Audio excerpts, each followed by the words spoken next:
Tuo tarpu Obamos buvęs Baltųjų rūmų daktaras pareiškė, kad Bidono kognityvinis žlugimas privedė prie karo su Rusija, Kinija.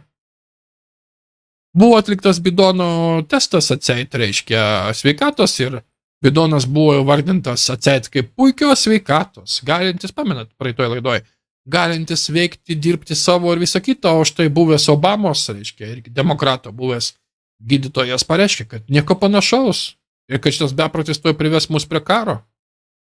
Aišku, kad jisai yra arba aktorius, arba jam tikrai yra jau negerai su kognityvinė dalim.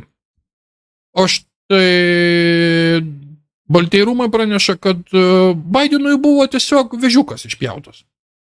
Cancerous tissue, toks vėžinis audinukas buvo pašalintas, reiškia. Jokio gydymo toliau nereikia. Tiesiog prezidentų išpjovė vėžiuką ir viskas, ir normaliai.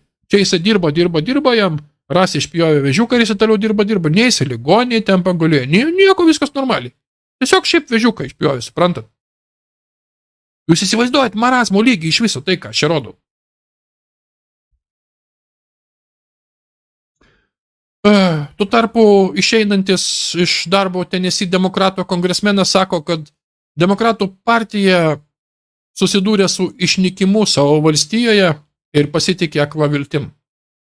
Ir iš tikrųjų leftistai dabar jau panikuoja, jie puikiai supranta, kad nors federaliniuose rinkimuose į senatą respublikonai daugumos nesurinko, nors absoliučios daugumos neturi ir kongrese, ir prezidentavimas yra, žiūrėkit, demokratas ir visa kita. Bet žinot, kur jie masiškai prakišinėja? Jie prakišinėja masiškai rajonuose. Jie prakišinėja masiškai lokaliai.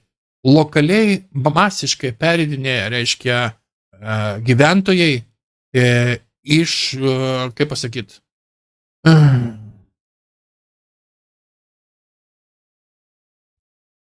nyksta demokratai, kaip sakant. Bet keičiasi pažiūrės, peridinėja žmonės į kitą pusę, renkasi balsuoti už respublikonus, keičia gyvenimo vietas, nyksta demokratai tiesiogiai. Ir būtent kongresmenas pasakė, partija baigia išnykti. Mielieji, demokratų partijos neliks po to, kai čia tas, kas atsitiks.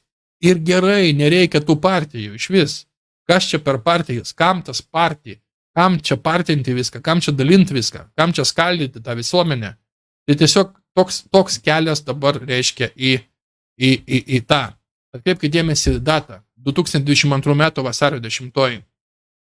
Tada jau su išnykimu. Dabar tai jau akivaizdžiai ir matosi, kad tai bus. Tomas Masį praneša.